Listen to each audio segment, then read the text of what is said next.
Welcome, everyone. I want to start big picture today. If you are sort of the average news consumer, living your life, doing things that average news consumers do, going to jobs, dealing with kids or grandkids, and you don't have time to read the transcripts from the Fed meetings or otherwise study deeply in the reporting on the U.S. economy, there's so much conflicting news out there these days. There are certain indications that the economy is doing well if you look at the stock market, et cetera, but inflation is up, unemployment is up.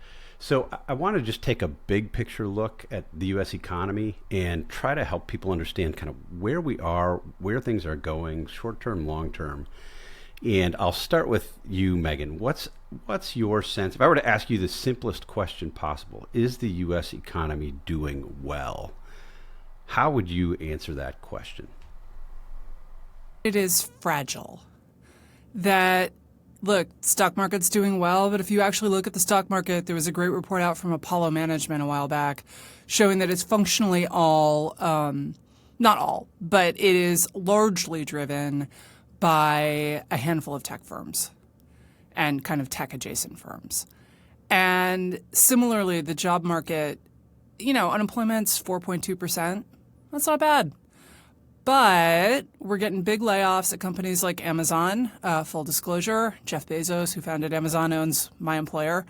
And you're seeing especially new graduates have difficulty getting hired. Firms, I think, are a little worried about laying people off. I think firms are worried about what happened during the pandemic when they shut a lot of workers really fast. And then they ended up paying the sun, the moon, and the stars to get workers back when it was time to expand again. And so they're holding on. But holding on is not the same thing as investing, as growing. There is a ton of investment happening in one sector, and that's building out AI data centers. And maybe the AI data centers are going to rescue the whole economy, but I tend to think that, it takes a while for humans to process a new technology. If you think about the internet, right, in 1995, I was hired to be a secretary. And this was already a kind of obsolete job. My bosses could have typed their own letters into a computer, but at that place and time, they didn't want to learn to type. And so they paid me the princely sum of $25,000 a year so they didn't have to learn to type.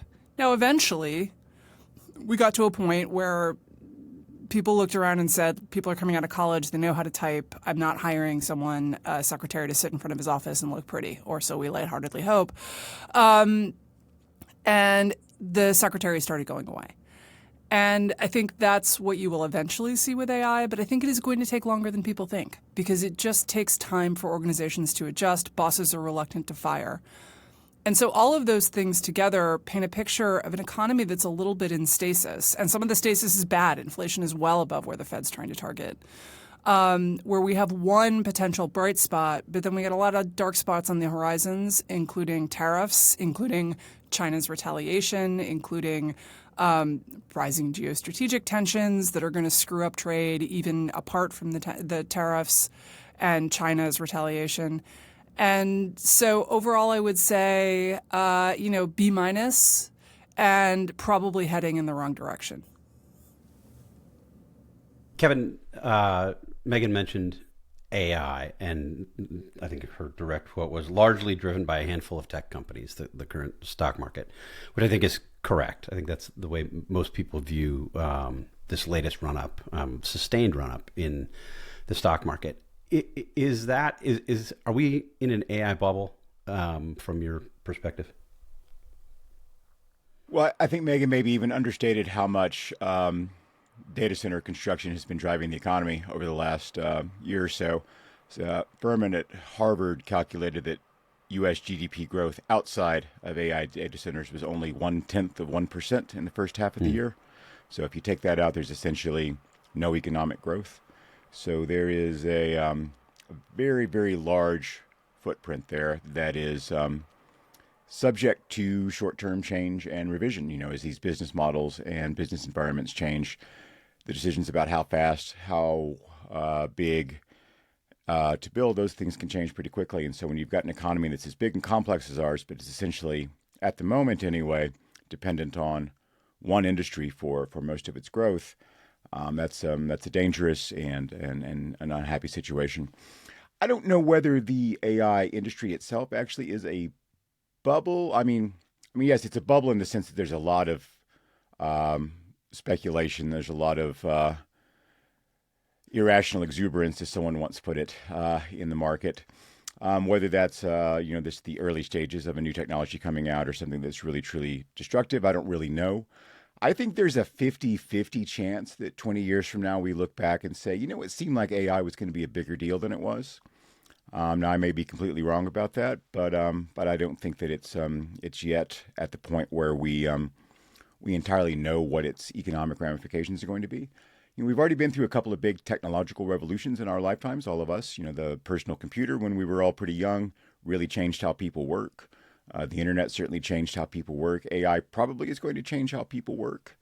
But what we've seen recently in our economy is going from what Megan was talking about, what was known as the no hire, no fire economy, where there weren't a lot of new jobs, but not a lot of layoffs.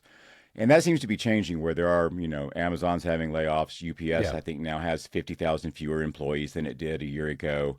Target is laying off a bunch of people in Minnesota. So we are starting to see some downsizing and restructuring of labor forces.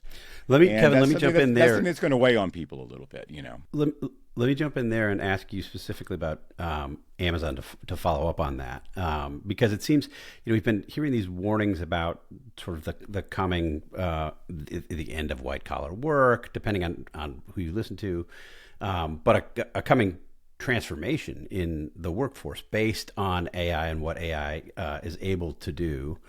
And in these Amazon layoffs, which happened just this week, there was some early reporting that it was going to be 30,000 employees. It turns out it was going to be it's actually 14,000 employees, but that's 4% of the Amazon workforce. No small number. And Beth Galetti, the head of Amazon HR, put out a blog post on the Amazon website, and she directly attributed some of these layoffs and reorganization to AI. She wrote, "This generation of AI is the most transformative technology we've seen since the internet, and it's enabling companies to innovate much faster than ever before in existing market segments and altogether new ones. We're convinced that we need to be organized more leanly with fewer layers and more ownership to move as quickly as possible for our customers and businesses." I think the way that news hit this week was that we've been talking about this forever, and it's here. Like, this is the first of the big ones. It sounds like you might be skeptical of that if you think that some of this is overblown and that AI may not be as transformative as a lot of people are suggesting it will be. Well, I think we're already seeing that there are certain jobs it can do pretty well. And I think there's a good case to be made that there's certain jobs it's not quite there yet and may not be for a long time. I think there's good reason to believe that Jeff Bezos personally is a true believer in this stuff, because you see it not just at Amazon, but he's also, apologies to Megan, I don't want to make her nervous about this conversation, but he thinks he's going to use AI to edit the Washington Post, which I think is probably not going to work as well as some of the folks over there maybe think it does. But if I were a paralegal, I would just be looking for a new job, because I don't think there are going to be a lot of paralegals in the future. I think that things like proofreading in our business, AI is pretty good at, although it's not really good at editing per se, about really improving copy. Because the words artificial intelligence push a lot of science fiction buttons for us, we don't think about this in terms of what it actually is, which is the automation of routine tasks. And we've seen the automation of routine tasks in a lot of other industries for years and years and years now. It's something we're kind of used to seeing in businesses. And this may be a more dramatic version of it, and it may be automating tasks that certainly were previously too complex to be automated in a routine kind of way. But I don't know. I don't worry about it that much, in the sense that a lot of people lost those secretarial jobs when the personal computer came around and everyone could be their own secretary. A lot of people lost all sorts of jobs when the internet made them no longer economically feasible.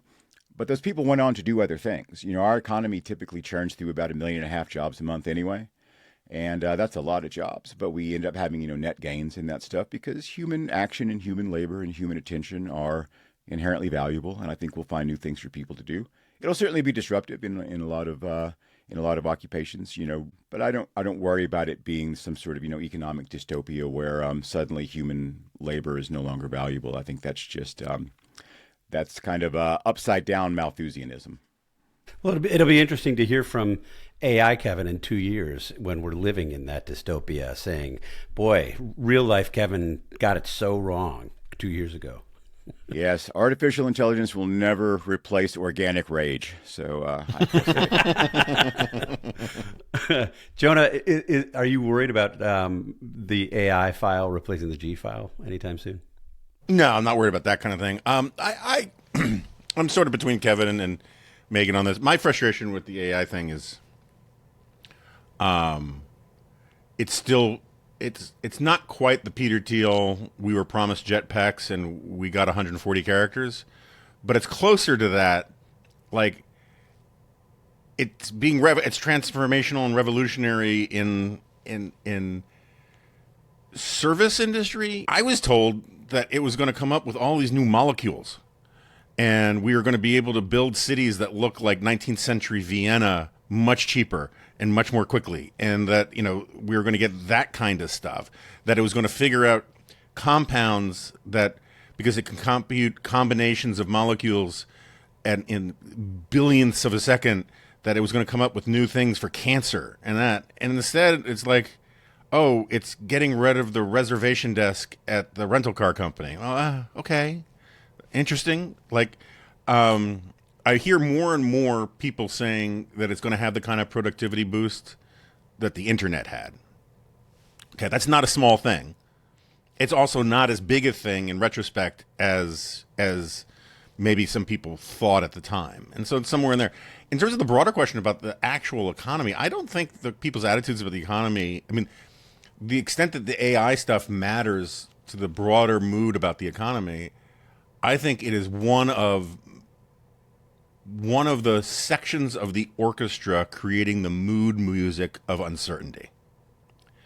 And, uncertainty is kind of a double-edged sword, because if you are an investor and you're a booster and you're a bull about the market and all that kind of stuff, uncertainties can have an upside connotation about how we have no idea how great it's going to be, right? There's that part of it. But the broader mood of uncertainty, I think, for normal people is, what is AI going to do to my job? What are these tariffs going to do to my job? What are these tariffs going to do to the grocery store prices? And for the mid-sized businesses, the small and mid-sized businesses who've been hit the hardest with all this tariff stuff, it's like, can I hire anybody? Can I fire anybody? Should I order more stuff? Should I not order anything? Should I close my shop? That kind of thing. And I think that is that says more about attitudes towards the economy than all of the thumb-sucking punditry we get about AI, which I'm not saying is not an important topic to talk about, but I just think it's one factor in a portfolio of unease about the direction of things. And then there's just the added thing that, whether you love them or hate them, I think it's, whether you think it's a criticism or a compliment, Trump is unpredictable. And people are like, I have no idea what he's going to do next. And you just kind of get, blockage, and you freeze up on making decisions, good or bad. And that's never good for an economy that depends to a large degree on churn and dynamism and creative destruction. If you're just scared about choosing door A when it might be door B, that's not productive. That's not growth.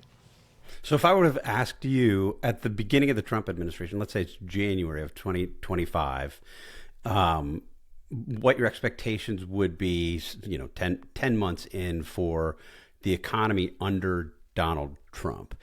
On the one hand, I've talked to many people are Trump voters because of the economy. They say, look, he's going to deregulate. He did that in the first term. It's going to be an easier operating environment for small businesses, large businesses as well. And that's going to be good for everybody. I'm not going to have to worry about the government sort of harassing me as much as the government typically does, as I try to make a living and build my company. On the other hand, of course, he came in announcing that he was going to do the tariffs. He's done the tariffs. And as you say, I think they've created pretty significant economic headwinds separate and apart from the uncertainty that they've caused, but also in addition to the uncertainty. So if I would have asked you in January 2025 where you thought we would be right now, are things going better or worse, or is this roughly what you expected? I don't know. I guess I would say close to roughly what I expected, maybe a little worse. If you'd asked me in April of 2025, I would say things are going better than I would have expected the week after Liberation Day. And some of that has to do with clawbacks. Some of that has to do with the ability of people to, we talked about this a couple of weeks ago, front load their inventories, also adjust. But, look, I'll just say one of my biggest arguments with my friends who voted against Kamala Harris rather than for Trump, the rationalization that they made was that the most likely scenario was that Trump 2 was going to be just like Trump 1. And they also said that's the best case scenario. And I kept saying, and did a bunch of podcasts about this, you can't, whenever you think the best case scenario is also the most likely scenario, it's time for a gut check. I mean, it seems to me that's one of the most conservative truisms possible. It's like, what's the song that leads into the commentary podcast? Hope for the best, expect the worst. That's kind of more of a small C, at least for my people, way of thinking about the world. And there were a whole bunch of people who kind of wish cast and thought that it would just be a replay, and it has not been a replay. And you can say that's good or bad, but I never thought that was going to be the same thing, and in part because the economic tailwinds that Trump inherited in his first term were not here for a second term, and presidents always take more credit for the economy than they deserve, and the idea that we're going to get an exact replay, and it's sort of like there are a bunch of people on the left and the right. There's this scene in the movie Excalibur, which was one of my favorite movies when I was a kid, and Arthur has been lying in a near coma. And then all of a sudden, he gets Excalibur back, the sword, and he starts riding through the countryside. And all of a sudden, all of the trees, which are like leafless and barren, start blooming and turning green. And the landscape is utterly reborn with this sort of metaphysical spring. There are people who think presidents, simply by their metaphysical nature, fix the economy. And it's just magical medieval thinking. And it's really widespread on both the left and the right. And the idea that, like, Trump, just by being Trump, was going to do that with the economy was idiotic, and here we are. Kevin, Megan mentioned earlier some dark spots. She mentioned China and tariffs specifically. We're going to talk about China here in a minute, but I wanted to get your thought about something that doesn't get a lot of attention, or doesn't get nearly enough attention, although it's something we talk about pretty regularly here, and that's our growing debt. Seems to me like that might be a big deal. $38 trillion and counting. Two major political parties who are not only not proposing reforms to this coming debt crisis, to the programs that are leading to what I think is an inevitable debt crisis, but are in most ways positioned strongly against those kinds of reforms. So not only do we not have leadership in these areas, we have people making the argument that either nothing's wrong, or the whatever the solutions would be, they'd be worse than the existing problem. At what point does that matter for sort of the macroeconomic picture in the United States? I mean, this can't go on forever, can it? Well, that's the famous Stein's law, right? If something can't go on forever, it won't. Right. First of all, I have to correct Jonah real quick. The stuff with the presidency and the economy is not magical medieval thinking. It's way, way older than medieval thinking. It's ancient, pagan, primitive, howl at the moon, barking thinking. And it never, ever, ever goes away, unfortunately. The debt is... We're in a situation right now where we're spending more money on debt service than we do on most government programs. It's the situation a lot of us talked about where suddenly when interest rates start going back to something more like historical norms, and you've got either a Pentagon-sized hole in the economy or in the budget, or kind of something more like a Social Security-sized hole in the budget that's just debt service. That's going to get our attention. That's what we all said for a long time. Well, now we've got that, and it still doesn't seem to be getting anyone's attention. So at some level, I have to assume that there's some level of pain that gets their attention. But apparently we are not there yet. So I don't know when it's a third of revenue or a third of spending is going to debt service or half of spending is going to debt service. Is someone going to start paying attention? Excuse me, I have a cold and a missing tooth, so my voice sounds a little weird today. I really am genuinely curious to see how bad that has to get before it forces them to act. Apparently, their tolerance for this sort of thing is even higher than I expected it to be. I used to have a pretty optimistic view of this stuff, based in large part on the Canadian example. When Canada went through its fiscal crisis back in the 90s, they had a left-wing government in charge, and that left-wing government actually did exactly what conservatives would want. They fixed their budgetary problems essentially with, $10 in spending cuts for every dollar in tax increases. A pretty good deal. And I assumed that at some point fiscal pressures would force the United States into a situation that was going to end up being something like that. Although now I'm starting to think that the idea of American exceptionalism as applied to fiscal policy may be a dangerous and horrifying thing, and that they may run off in some kind of really, really crazy, more sort of Argentinian, Venezuelan sort of direction. And just to close on the happiest of happy thoughts, we've seen countries go through credit crises and fiscal crises before, but we've never seen it in a country that's 22% of the world's economic output. It's always some second-rate country like Argentina, which we're bailing out for some reason. And it's going to be real interesting when it hits the wall for the United States, not just for us, but for the rest of the world too. No one knows how that unfolds, what that looks like in terms of a global economic crisis, but my guess is real ugly. Yeah. Megan, you have a long history of writing about personal finance.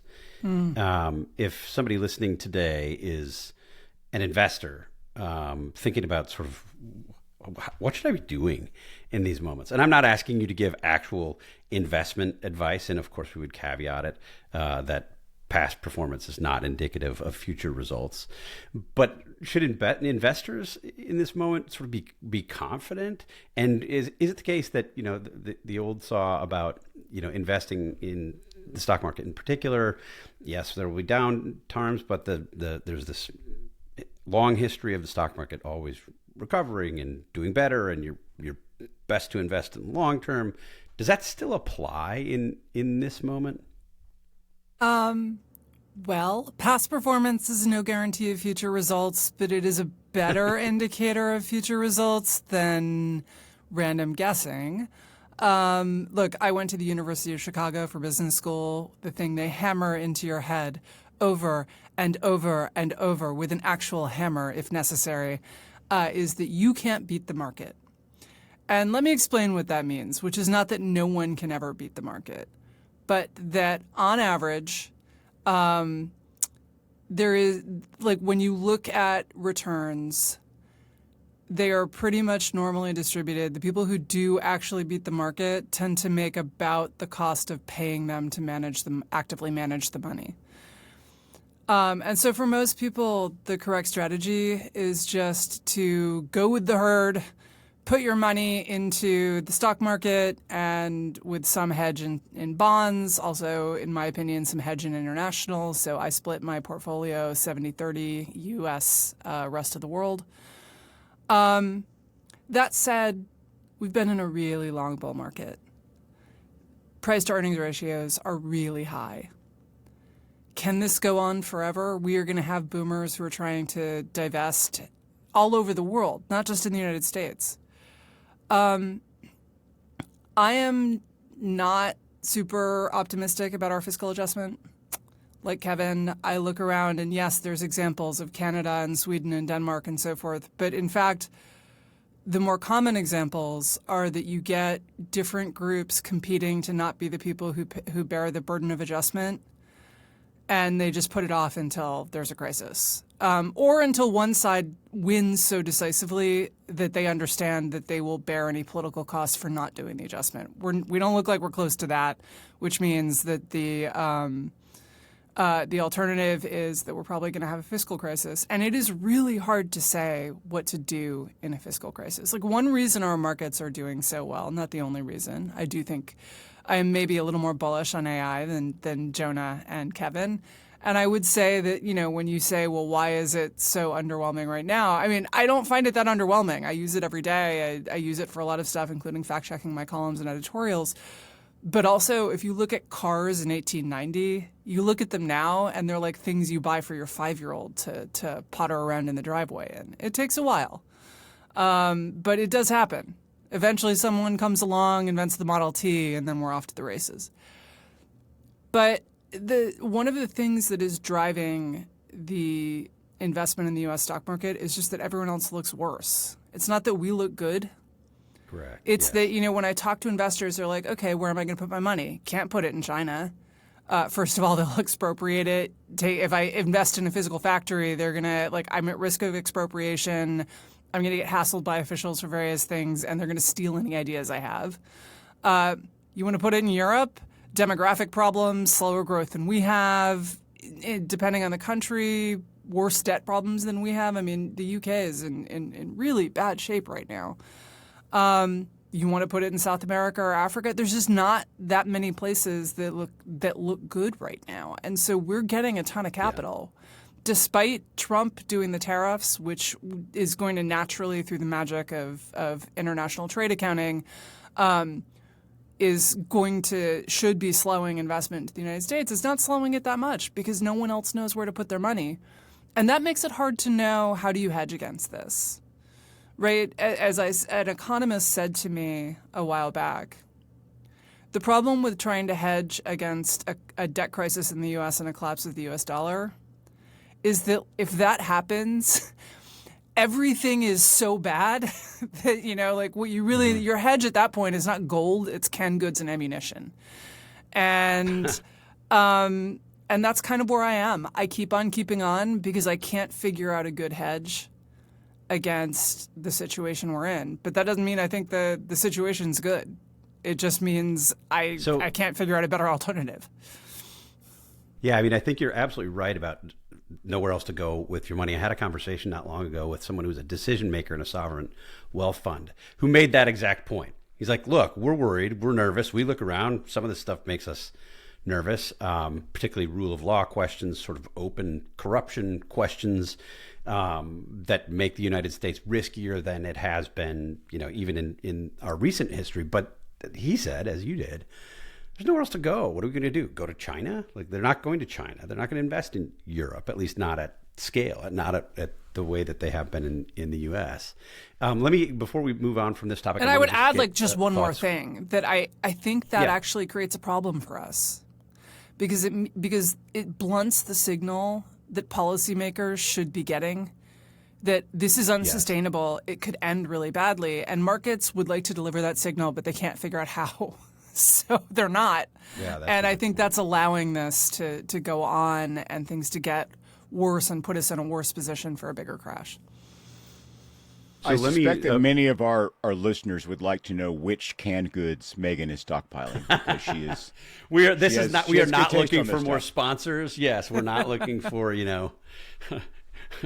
Well, Megan cares about food. She has a lot of expertise in a lot of things, and I think everyone would like to know about. Well, I mean, I am a big fan. People will definitely want to know more about your recipes from last week. We got lots of feedback. Yes, people want to know way more about. But we're not going to be doing braised short ribs. No, in the future, if we're talking about braised corned beef hash. I do want to let the listeners know, though, who asked me for that recipe, that the next time I make it, because for me, it's just, I do it by feel at this point. I make it so often. But the next time I make it, I will write down some quantities and I will give it to Max, our intrepid producer, so that he can put it in the show notes. Perfect. So just a fun fact. One question. Yeah, go ahead. Just real quick. My wife was a great cook. My mom was a great cook who did everything that way, too. And my wife once asked her for a recipe for something. And my mom said, oh, you put in a splash of this, a bunch of that, and then it's done when you can smell it in the farthest away room in the house. And that was the total science. Do you think your mom actually walked to the farthest room in the house? Well, our bedroom was far. We lived in an apartment, and the bedroom was the farthest room from. But she was like, "It's done when you can smell it in your bedroom." But then she was like, "Oh, I mean the farthest away room in the house," and That's funny. And that was it. So, last question on this topic before we move on. And I'm afraid this is probably not going to be the upper that we are looking for, some ending on some note of optimism. One of the things that strikes me as you look back at the past decade and what we might call the Trump era is that we've seen this sort of dramatic increase in polarization and rise in populism, blaming out groups, what have you. And I would say in normal times we might expect those kinds of tensions to rise at a time of great economic challenge. And in fact, things have been more or less good. We've had our moments, we've had some ups and downs. Of course, we had the pandemic. But broadly, things have been pretty good. And the country seems to be fraying in a way that we might not have expected. If we were to see a downturn, whether an AI bubble pops, whether our debt catches up with us, whether other countries decide, in fact, there is someplace else to take their investments. What do you worry? I mean, this is such a loaded question. I'm sorry, I'm leading the jury here, leading the witness. Do you worry about what the implications would be societally if we had that kind of a moment, given what we've just seen, Jonah? Well, of course, yeah. I do think. I think that, and it's too complicated to get deep in the weeds on here. I think one of the reasons why things are so polarized and angry about the state of the economy is that we're so rich now that that large chunks of Americans care more about positional goods and status than they care about material goods.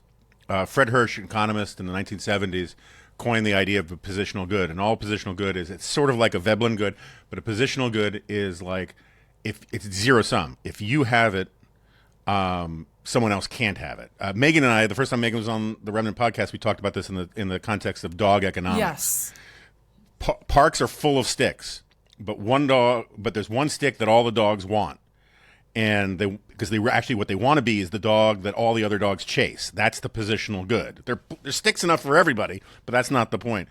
You can only one person can be the best basketball player in their high school, and Fred Hirsch said the rise of this conception of positional goods is why America can no longer provide the American dream for a lot of people, is because their expectations are about their relative status towards other people rather than material satisfactions. Everyone could get a car and a garage and live in a suburban home. I'm not saying that. I'm just saying in theory, right?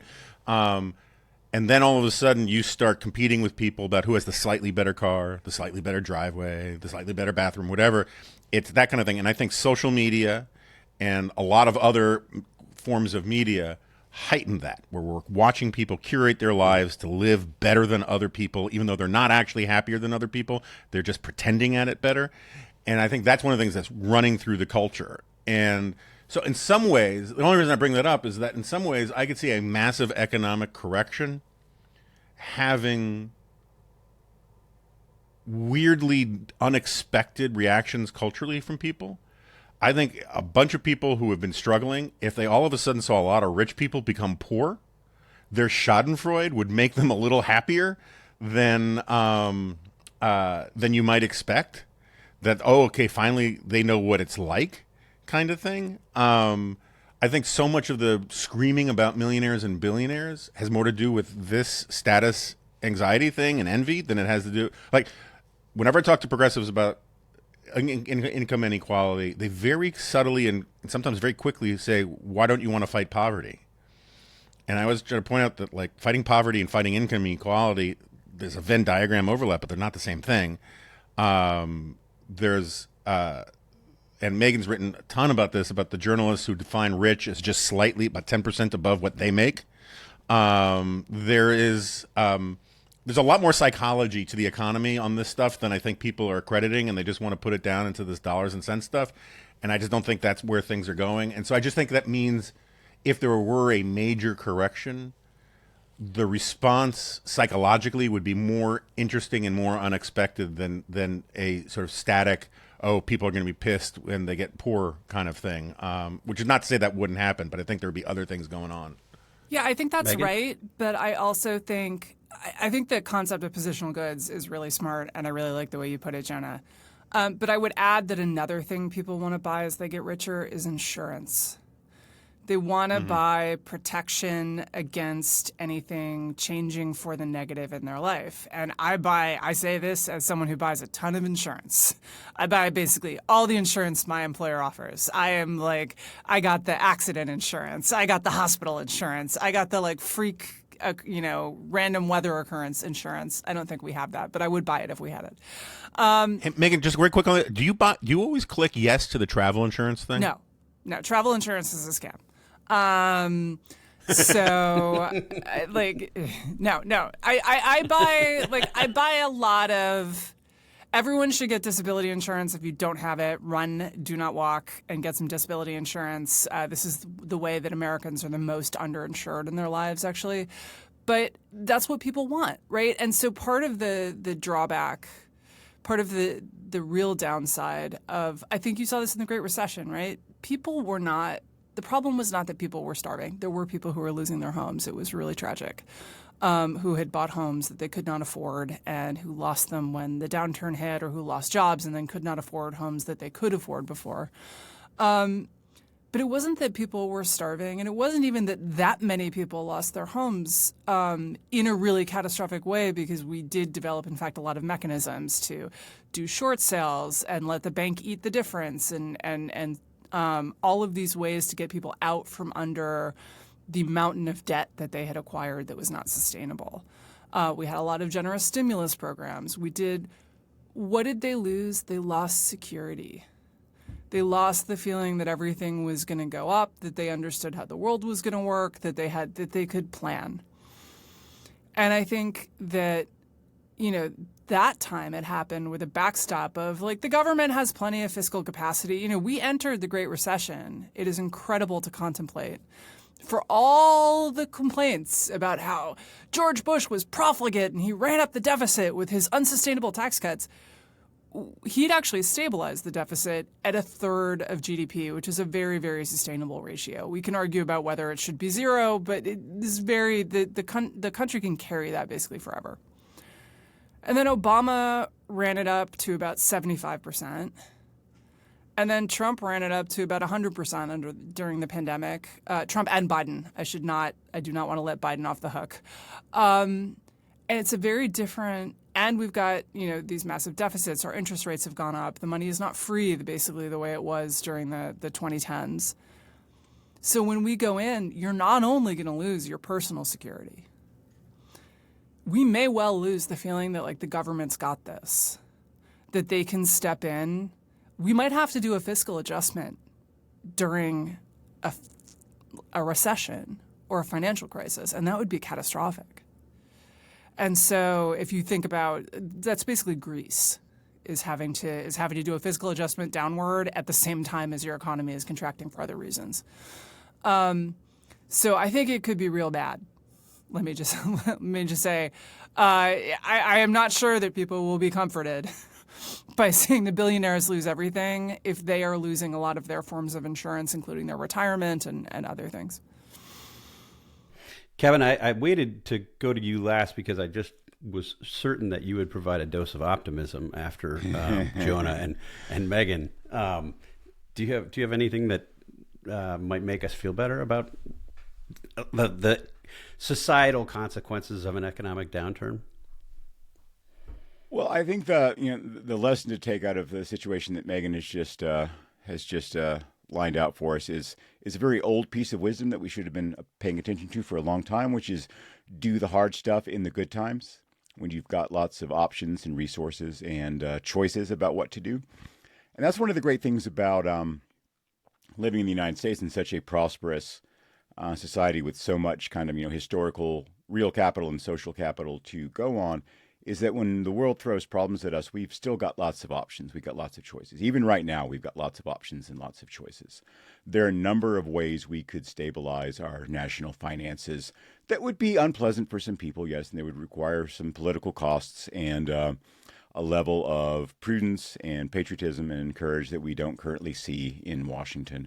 But we are not at the situation yet where we don't have a lot of choices and a lot of options. And so we do still have time to deal with this stuff in a way that is non-catastrophic. But, as every day passes that we don't get serious about this stuff, we get closer and closer to the catastrophic situation. But in terms of the large social dislocations, one thing I think is worth keeping in mind, the historical example I think of, is if you look at the very, very early days of what ends up becoming capitalism, the end of feudalism, you get a general increase in people's standard of living. People start to have more choices about where they live and what kind of work they do, and what their occupations are going to be like, and whether they can start a business. And they hate it. People are profoundly unhappy with this new freedom and this new prosperity that's been thrust upon them. And out of that, you get the Reformation, the wars of religion, nationalism, all the sort of stuff that you associate with the end of feudalism in that period in time. So prosperity can have dislocating effects on people too. And I think that partly that is what we're seeing, and that goes to Jonah's positional goods and Veblen goods, where material prosperity is a matter of a rising tide that lifts all boats, to use the great cliche. But status competition is by definition a zero-sum game, because status is always inherently relative. And we're in an era of this kind of weird social media-driven, extraordinarily petty, and I think in 50 years we will all look back with a great deal of embarrassment at this era of the kind of weird status competition we have right now. We're going to move on to Donald Trump's trip to China, and we're only going to do two topics because I want to save some time for our Not Worth Your Time, which I think is worth our time today. Jonah, Donald Trump is on his way back from a 6-day trip to Asia. It was filled with leaders in the region showering Donald Trump with praise, with honors,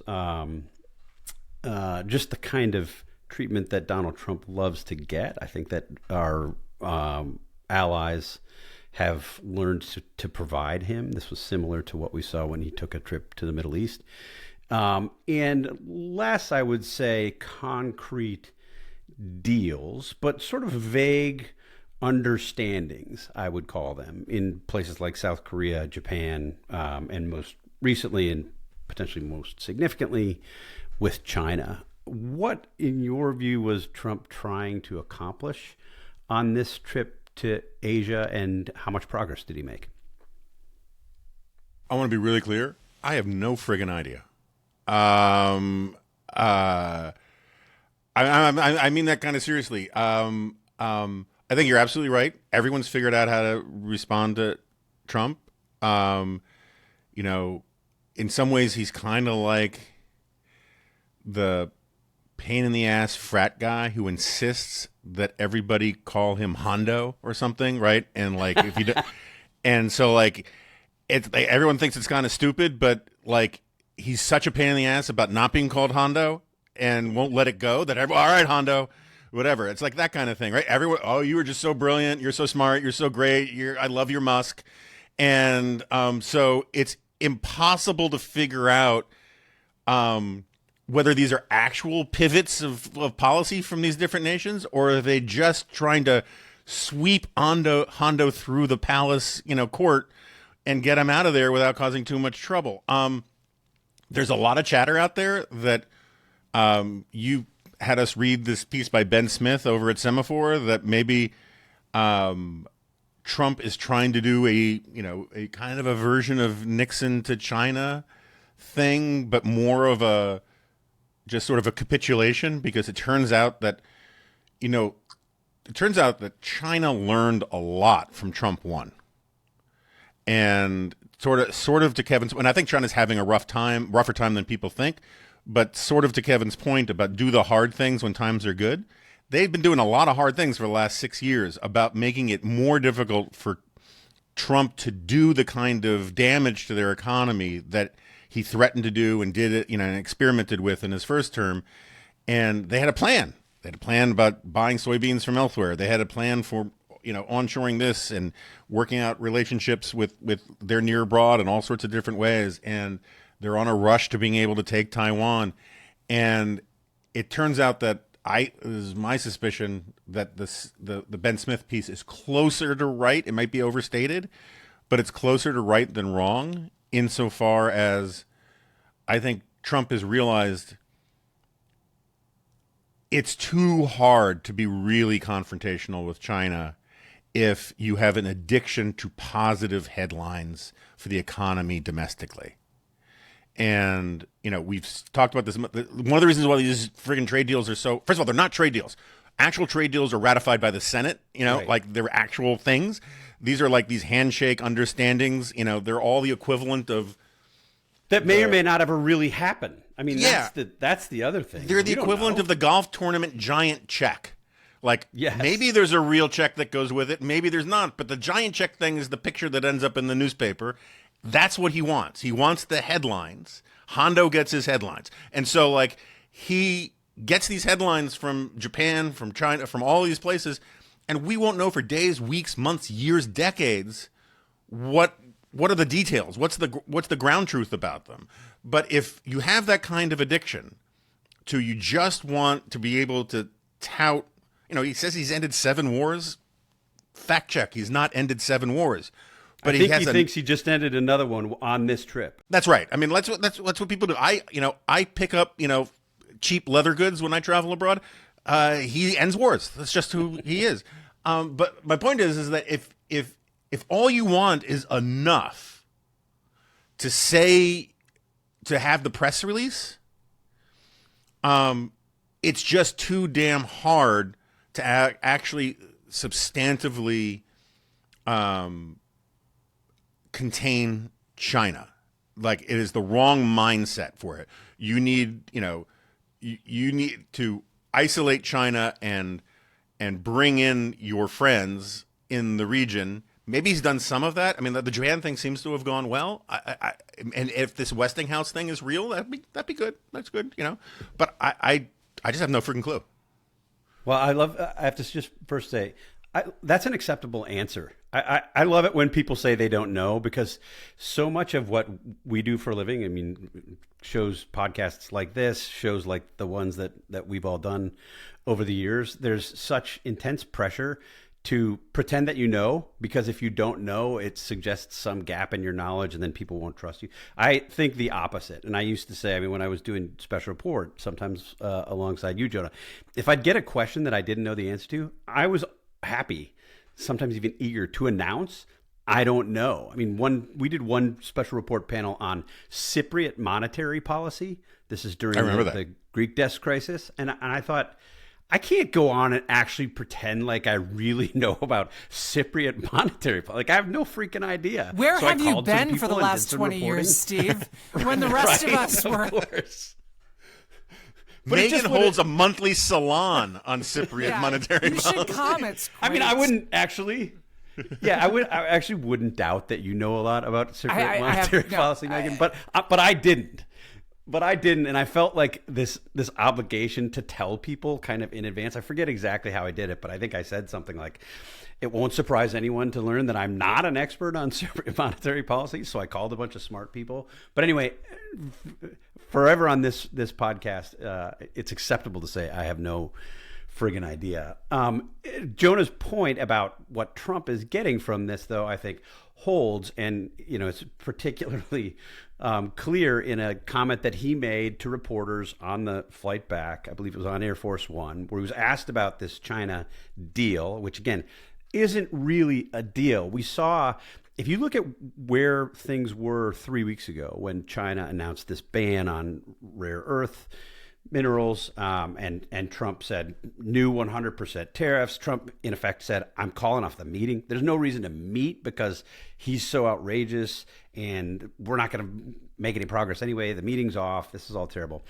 If you judge it from that moment 3 weeks ago, well, sure, this is progress. And that's how Trump wants us to see it. So when he was asked about this by reporters on the flight back, he said, I guess on a scale from 0 to 10, with 10 being the best, I would say the meeting was a 12. So Trump is declaring success in his own meeting here. But I wonder, is it success in sort of the, if we look at this in a way other than Trump sort of creating these problems or creating these challenges and then taking steps towards solving them, however vague the solutions are still at this point. Does this count as a win? Are we better off? Kevin? Yeah. So Jonah starts with he has no idea about something, but there's something I do have an idea about that I'll say with some confidence. You were saying, who knows whether these handshake deals actually play out? I do. I know. And the answer is no. So the South Korea thing, for example, the South Koreans apparently are obligated to invest $350 billion in the United States, third that in shipbuilding. South Korea is a much smaller economy than we do. $350 billion is 21% of South Korea's GDP. They are not investing 21% of their GDP in the United States on any sort of short timeline anyway, maybe over the course of 50 years or something like that. And if they did, by the way, as Megan was pointing out earlier, that would imply a new $350 billion trade surplus on their part with the United States, because that's where that capital comes from, and that wouldn't be acceptable to the Trump administration either. So this stuff isn't really going to play out the way that these headlines pretend that it does. I think the short version of this is there was a trade war, and the United States lost. We gave China what they wanted in terms of the suspension of the export controls, so they can now get technology to their companies that they need to adopt. And China, in return, went back to the status quo of we're no longer going to be punching Wisconsin soybean farmers in the throat by boycotting their products. And by the way, we want to buy their products. China wants to buy those soybeans because it makes animal feed cheaper and makes meat cheaper in China, and food prices are a real issue there. The Chinese understand American internal politics much more than Americans understand Chinese internal politics. That's one of the downsides of living in a free society. Other people can see inside how your machinery works, where it's harder to see inside how their machinery works. And what did we actually get out of this?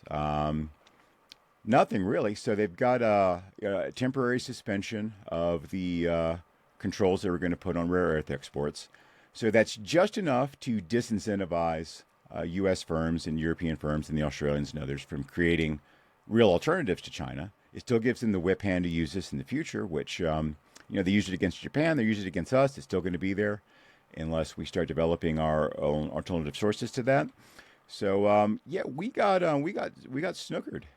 But that's no surprise because Trump is really bad at this stuff, and he's always been really bad at this stuff. He was bad at it the first time around, and he's bad at it this time around. And, you can get the new Japanese premier, give him a golf club and make him really happy and make him feel like, a very special little boy. And someone else gives him a crown. No American president should ever accept the gift of a crown. Someone gives you a crown, you hand it back to them and say, I'm the president of the United States. We don't have crowns. Thank you very much. It's a very nice gesture, but no. And, but that's who this jackass is, and that's just kind of where we are. So the Chinese have learned how to deal with this guy and how to deal with the United States and how to exploit, with all due respect to the soybean farmers, who I love these guys, and it's an interesting business, and I care about American agriculture. But, it's a pretty small business in terms of the broader U.S. economy, but it's politically sensitive enough that they know just how to put their thumbs on it in a way that, it costs them maybe a little bit in the short term, but they can always go back to it. But imposes really serious political costs in the United States, and they're getting really good at manipulating us that way. And the more we do this stuff, the more they're going to learn, the more they're going to take these lessons to heart, and the better they're going to get at it. So we don't normally do like article assignments or commissioning live on the podcast, but I don't know if you saw it on one of the Sunday shows. I think it was Meet the Press. Scott Bessent, talking from Kuala Lumpur or wherever, was asked about the soybean farmers, and he said, well, as you know, I too am a soybean farmer, and I'm being hit really hard by this, but I'm enduring this for blah, blah, blah, blah, blah, blah. I want to know more about the fact that the first openly gay billionaire Secretary of the Treasury is also a soybean farmer.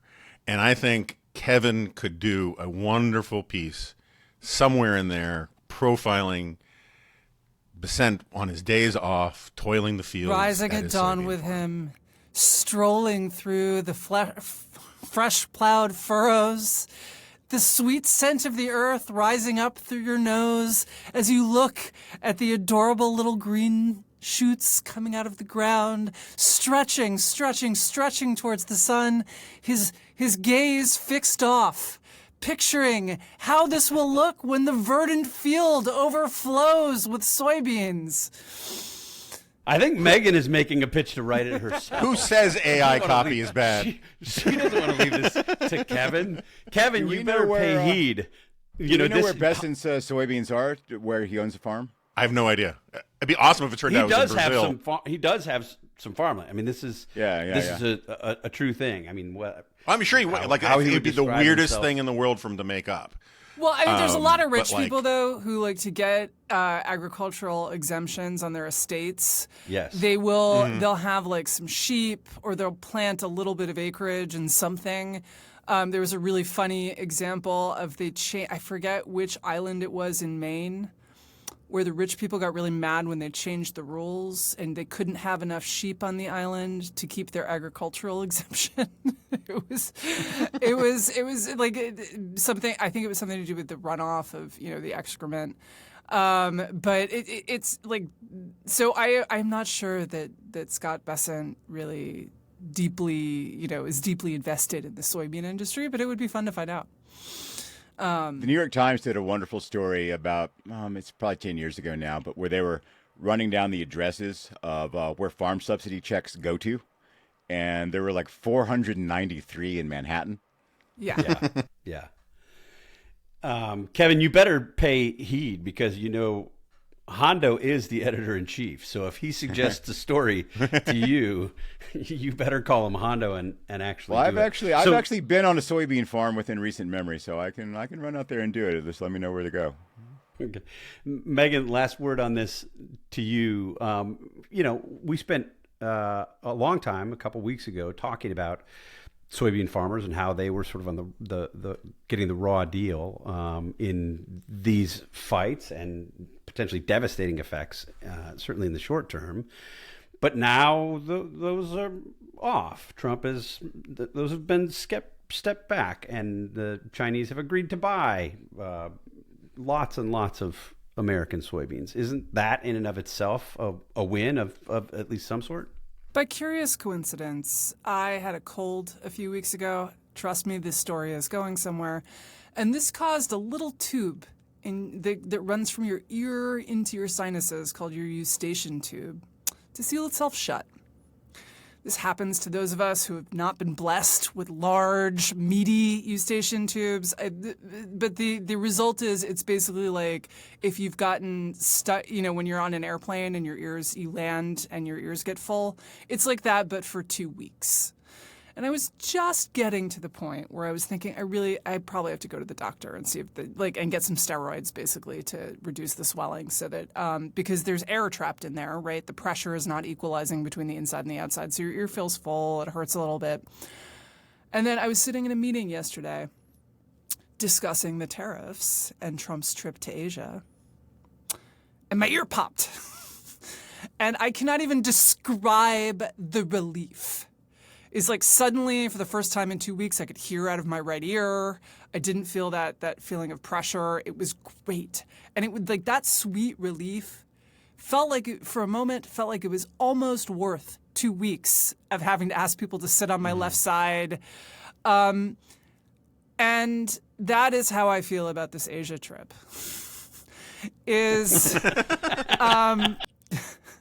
That I told you it was going somewhere. Is that, we were really worried that he was going to trade one of NVIDIA's highest-end chips. Sorry, he was going to trade NVIDIA's highest-end chips in exchange for the soybeans, which is a deal. Magic beans. Yes. Magic beans. Literally, that is a deal that is literally not worth a hill of beans. And he didn't do that. So, or at least he said he didn't do that. He mentioned to the press gaggle that probably couldn't run for a third term. Glad to hear it, Mr. President. Welcome to the knowledge that the rest of us have been enjoying for the last 10 years. And so in that sense, it was a little bit of a relief. He didn't screw anything up in a way that is terrifying, but also that is not, just as my ear popping was not actually worth 2 weeks of annoyance and discomfort, getting those little crumbs of relief, not worth the squeeze. There's so many ways that we could prolong this discussion of eustachian tubes and soybeans, but I feel like we should move on because we have a rather meaty, not worth your time today. There was an article in the Harvard Crimson, the Harvard student newspaper, about grade inflation at Harvard, and a new study that showed that there was indeed significant grade inflation at Harvard. And here's the lead from the Harvard Crimson. Harvard students pushed back forcefully against a new university report condemning grade inflation, arguing that it misrepresented their academic experience and would add pressure to an already demanding campus environment. The 25-page report, released Monday by the Office of Undergraduate Education, suggested that Harvard's grading system had become so lenient that it no longer meaningfully distinguished between students. It warned that current practices were, quote, failing to perform the key functions of grading, unquote, and were, quote, damaging the academic culture of the college. So that's sort of the big picture. That's the report. That's how it was written up. But I have to share with you some of the reactions that the Harvard Crimson got from students about this. Sophie Chumberdsy, 29 graduate, said the report felt dismissive of students' hard work and academic struggles. And this is a quote from Sophie. The whole entire day I was crying, she said. I skipped classes on Monday, and I was just sobbing in bed because I felt like I try so hard in my classes and my grades aren't even the best. End quote. It felt soul-crushing, she added. Kata Aronson said stricter standards could take a serious toll on students' mental health. It makes me rethink my decision to come to the school. I killed myself all throughout high school to try and get into this school. I was looking forward to being fulfilled by my studies now rather than being killed by them. And the final one I'll share is Zara Rohaninejad, also 29 graduate, added that grading already felt harsh and raising standards further would only erode students' ability to enjoy their classes. I can't reach my maximum level of enjoyment just learning the material because I'm so anxious about the midterm, so anxious about the papers, and because I know it's so harshly graded. Actually, I lied. I have one more. This one from Peyton White, who said, what makes a Harvard student is their engagement in extracurriculars. Now we have to throw all that away and pursue just academics. I believe that attacks the very notion of what Harvard is. So feel free to react to any and all of that. But my question to you is, did you ever benefit from grade inflation?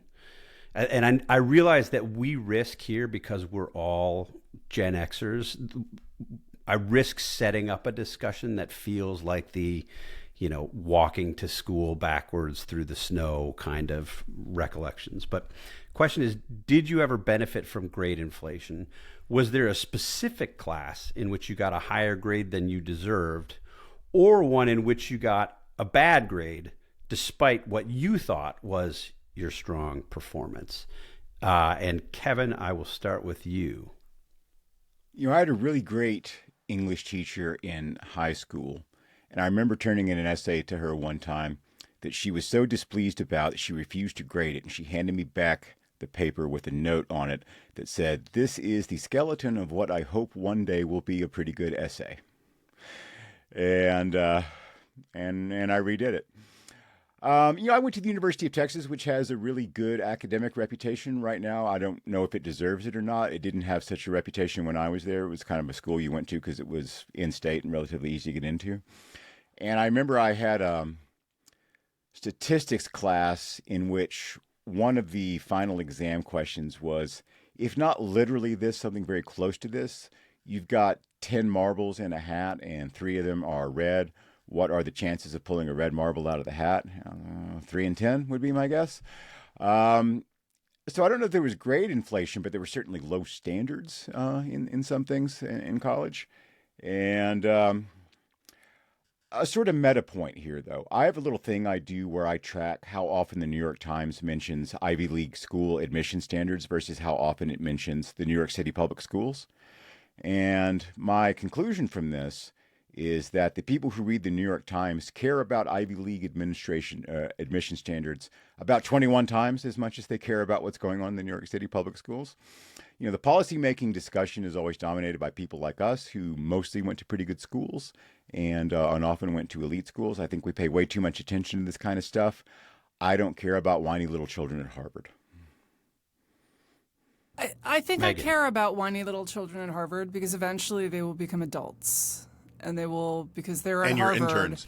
they will go out and do things in the world. And it matters. And I will say, look, we all benefited from grade inflation because grade inflation started during Vietnam when teachers were trying to protect their male students from flunking out of college and getting drafted.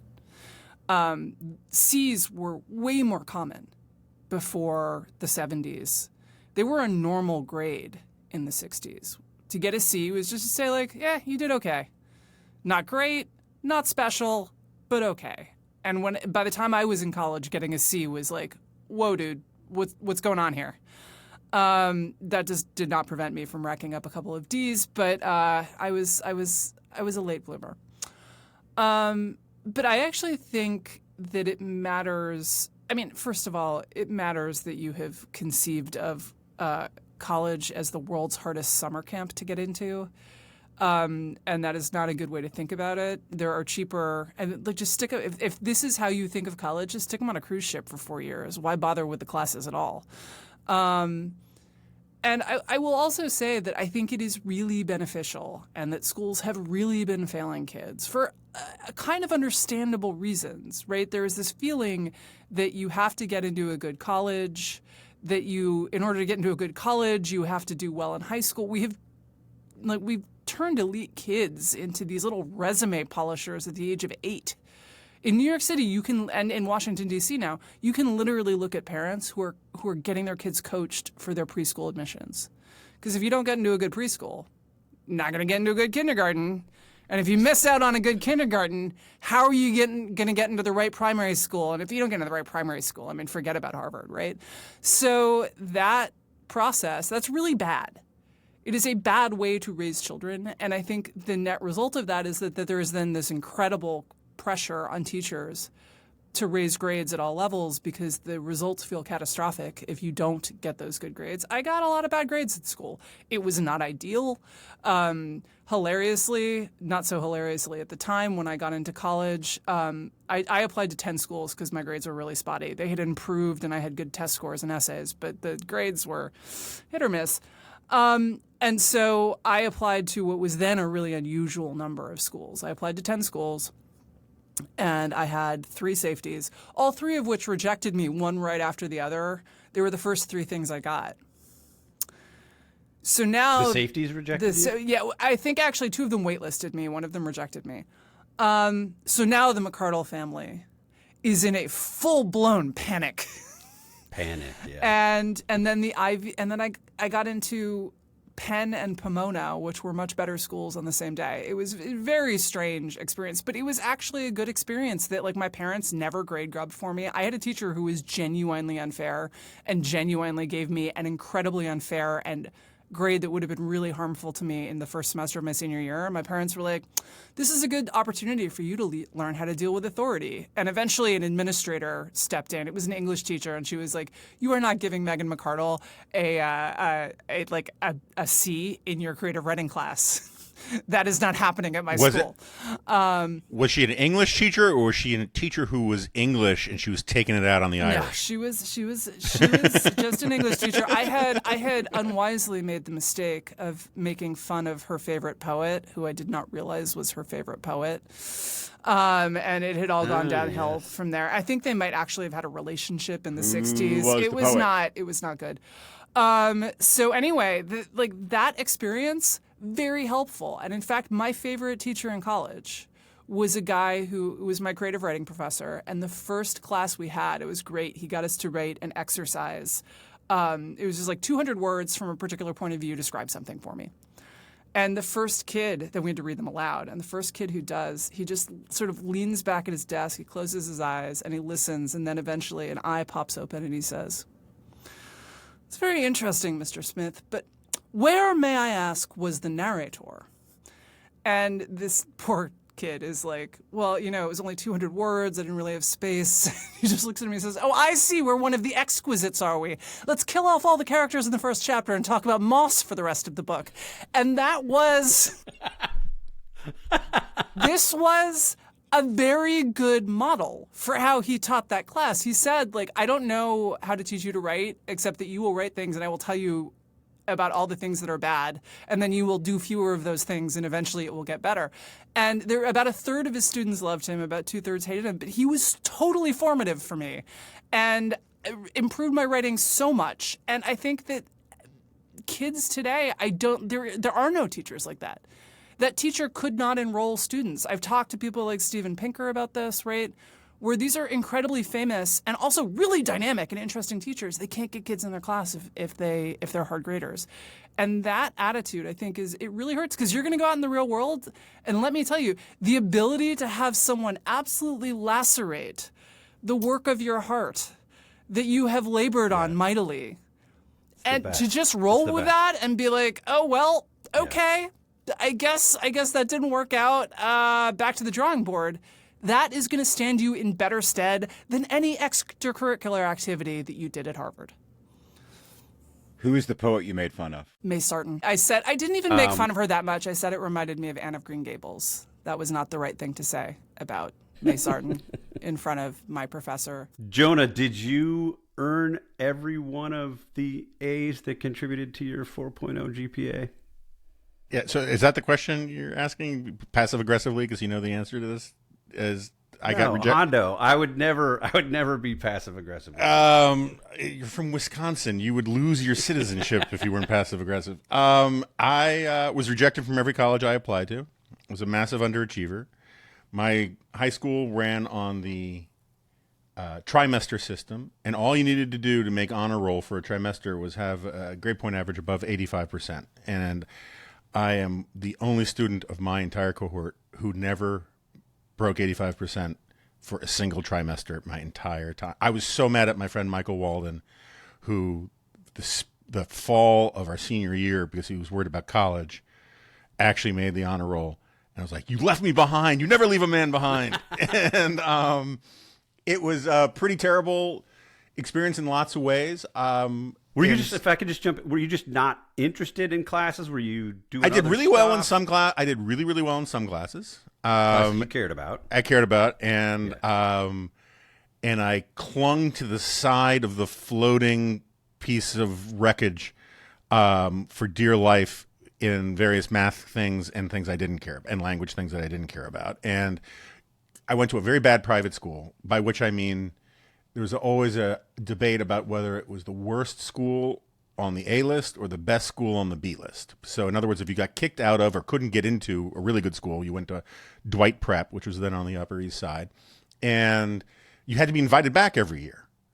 And I always was one of the last students to get to the letter to say, "You can come back next year." And I will say that some of it was a useful experience for me. Where, let me put it this way, I didn't get any A's I didn't deserve. I got a lot of passing grades I may not have deserved, right? It was like, we got to keep this guy around because there's something about him I like. And but one of the things that was great training for like the G-file and a lot of the way I do stuff is I did a vast amount of my homework on the bus ride to school. that morning. You did your homework? A vast amount of the homework that I did, I did on the bus ride to school that morning, and I learned how to write fast. I learned how to write well to the satisfaction, write in such a way as to make the teacher enjoy reading what I was writing, even if it didn't check every box about what the question was, which is actually a pretty useful skill for like blue book kind of things. I completely blew it on my college essay because I had good test scores, and I had great teacher recommendations, weirdly enough, but I decided to write my college essay on the a Swiftian essay on the moral and ethical ramifications of the invention of saran wrap. And it went over like a lead balloon. I thought it was great. And so I ended up being an affirmative action baby and going to an all-women's college where literally 10% of the freshman class, 10% of the male student body, because my freshman year was the first truly co-ed year. So just shy of 10% of the male student body at Goucher College came from my high school, 3 guys. And about 7% were Korean American and named Derek. And it was a very strange place to go to school. But I gave my lectures to my daughter about all of this were Megan McArdle-esque about insurance and uncertainty. And I just kept saying, trust me, you do not want to be the kid everyone is making fun of because you didn't get into any of the schools you want to get into or get into any school at all. Doing you're doing the minimum needs to be more than the minimum that I did, because you're going to want choices. And so just do the work. And that's all we ever did about my daughter, about trying to do this bespoke, plan their life ahead of them kind of thing. And she got mad at us because all of her peers started getting SAT tutors in like 10th grade and all this kind of stuff, and would yell at us about how come you didn't get me an SAT tutor. And last thing is this dilemma about entry, about preschools and stuff. We applied because we only had one kid. We looked at a lot of the private schools in DC. If we had more kids, probably would have figured out a way to do public school. And one of the arguably the best private, K through 12 or K through 6 or K through 8, whatever, school in the city, they said, okay, you did your interview, you did the tour, we have your application. The only thing that we're missing is the standardized tests. And my daughter was 3.5, 4. And my wife was like, I am not going to a school that requires standardized tests for kids who can't read yet. What is this, like how well you throw a ball at another kid? I mean, like, I don't, we're not doing this. And so we just didn't follow through on the application. But there's a lot of that out there. A lot of that. My I'll keep mine. Go ahead. I once heard a trader who was from Long Island and new to all of this. He had taken his daughter to apply to a New York City preschool. And he said, do you know what they asked us? They asked us what are her aspirations. We're trying to get her we're trying to get a toilet trained. That's our aspirations. So I'll keep mine. Thank you all for giving me so many things to look forward to. By the way, with this is all in your near future.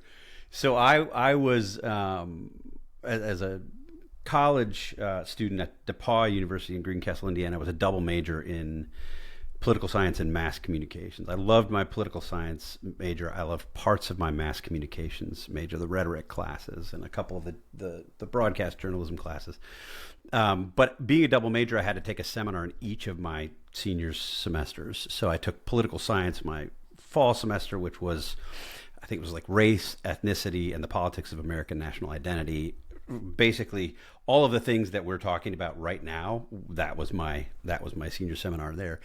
And then the only seminar that was available to me for my mass comm major was in second semester. There was one choice and one choice only, and it was gender and communications, taught by a Marxist professor whom I had had earlier. We did not get along, in part because she was a Marxist, and I did not want to take that class. So I did everything I possibly could to get out of that as my senior seminar. Second semester, I went to the administration. I offered to do independent study. I offered to do some combination of an internship. Everything you could imagine that I could do to get out of the class, I tried to do to get out of the class. And I was rejected at every turn. So I ended up having to take this class, Gender and Communications, from this Marxist professor. And we showed up on the first day of class, and I don't know, there were 8 or 10 of us. And she went around the room and said, you know, why did you enroll in this class and what are your expectations? And I was pretty confident at the time she was asking that question of the class that she knew about everything I had done to avoid taking the class. So I was not going to BS her and my classmates about the level of enthusiasm I had for the class. So when it came to me, I said, I don't think this should be a class. I'm not enthusiastic at all about having you again as a professor. And I wish that I didn't have to be here. And she wasn't happy. I ended up writing a thesis. Her basic views on the genders were that all of the differences between the genders were non-biological. This was all imposed by society and what have you. And so I wrote a seminar paper sort of on the importance of a housewife and where that fit in society, and you know, the many good things that came out of mothers focusing on mothering, obviously meant to sort of get her goat. I ended up getting a C in the class, which was passing, but it wasn't a very hard class. And there was another student in the class who, I won't go in detail about him, but he showed up, I think, 3 times all semester, wrote a thesis that, very much catered to her point of view, but otherwise basically didn't participate in the class, who got an A. So I finished my undergraduate education experience with the lowest grade that I've ever gotten. C in Gender and Communications. Anyway, that's it. Thank you all. Thanks for a good discussion. Appreciate it. And we will see you or talk to you next week.